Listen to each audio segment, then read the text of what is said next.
So you are joining more Titanic Lives. The original series is on my channel, Village Prisoner Set Free.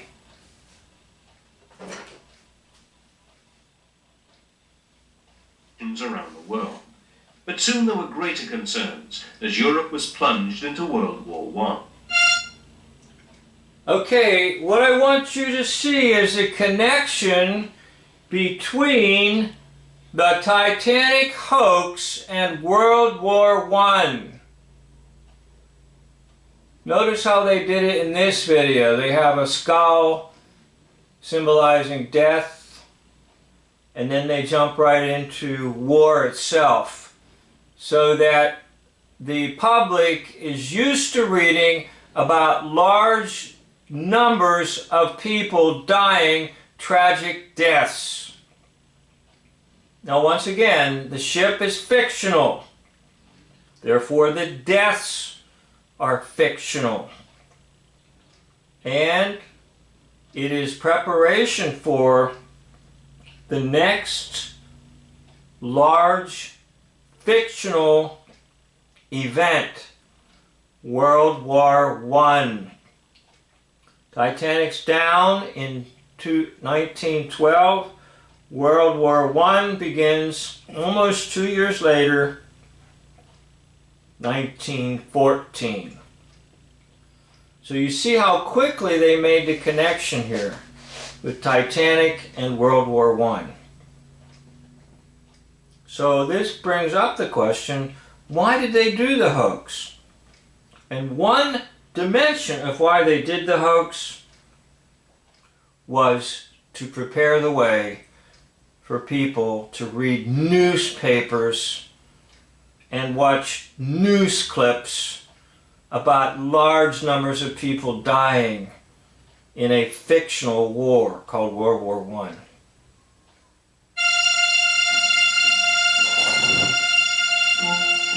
And soon both the great Lusitania and Titanic's new sister ship, Britannic, were sunk by enemy action. You know, I wonder about that. The ship they're talking about, the Britannic, is supposedly the third one in the series, the three being Olympic first, Titanic second, and Britannic third. Britannic will be sunk in the Aegean Sea, and nobody's sure if it hit a mine in the water or a torpedo hit it, and it was supposed to be a hospital ship. So there's a lot of questions there about this situation, and was it a hoax? Did it ever even exist? Now, originally the third ship was to be called Gigantic, and that would have been in the series of Olympic, Titanic, Gigantic. However, the name was changed to Britannic.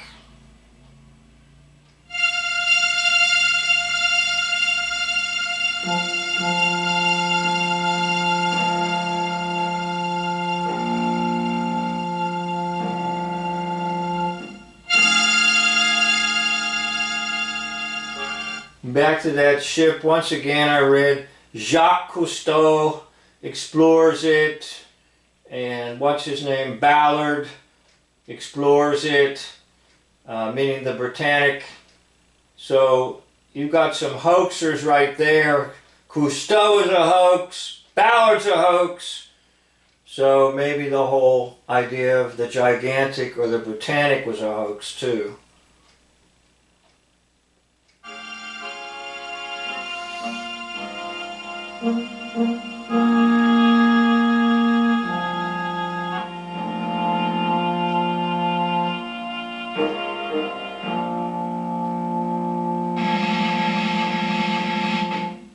Down the years, the Titanic disaster became a distant memory. Okay, so I'll end this video here. I just wanted you to see there is a connection between Titanic and World War I, and the connection being to instill in people, get used to reading about large numbers of deaths, and it also might have to do with trying to prevent people from going over to Europe from England or United States, so that they're not over there to see how the hoax is done, namely the hoax of World War I. Thank you for watching video. End of video.